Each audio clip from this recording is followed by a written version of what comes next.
पहले वाले में ज्यादा प्यारी लगती हो। आपके इरादे बदल गए? मेरे इरादों का इरादे बदल गए? मेरे इरादों का अभी आपको अंदाजा भी नहीं। जाना जरूरी है? अगर आप कहेंगी तो मैं रुक सकता हूँ। नहीं कर पा रहा हूँ मैं राय से। मुझे हर वक्त ये खौफ रहता है कि कहीं हमारी एमन को कोई नुकसान न पहुंचा दे।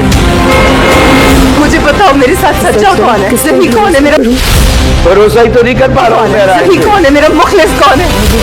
इनकी मेडिकल फाइल लेनी थी, वो तो राइम ले गया। अपने और एमन के रिश्ते को भरपूर तवज्जो और मोहब्बत दे रहा है और एमन भी अब उसकी तरफ माइल होने लगी है। लेकिन जैसे ही एमन को फिक्स पड़ता है और उसे कुछ ना कुछ याद आने लगता है तो एक बार फिर से एमन राइम से बदसन हो जाती है, क्योंकि वो ये नहीं समझ पा रही कि आखिर राइम उसके साथ इस कदर अच्छा क्यों हो रहा है।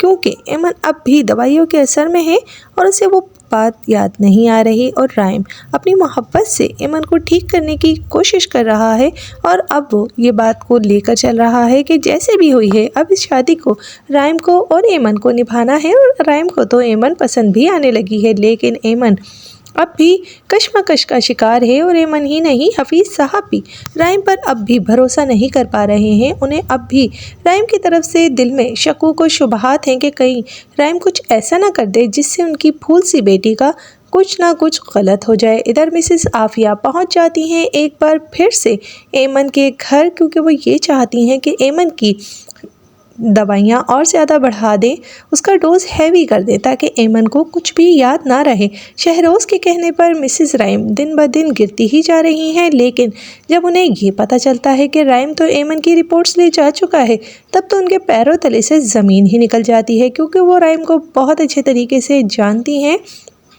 कि एक बार राइम किसी चीज़ के पीछे पड़ जाए तो फिर उसकी हकीकत वो सबके सामने लाकर ही रहता है और इसी चीज़ को लेकर काफ़ी ज़्यादा खौफ का शिकार हो गई हैं। अब मिसेस आफिया के शहरोज़ बच पाएगा या फिर राइम उसे सबके सामने एक्सपोज कर देगा।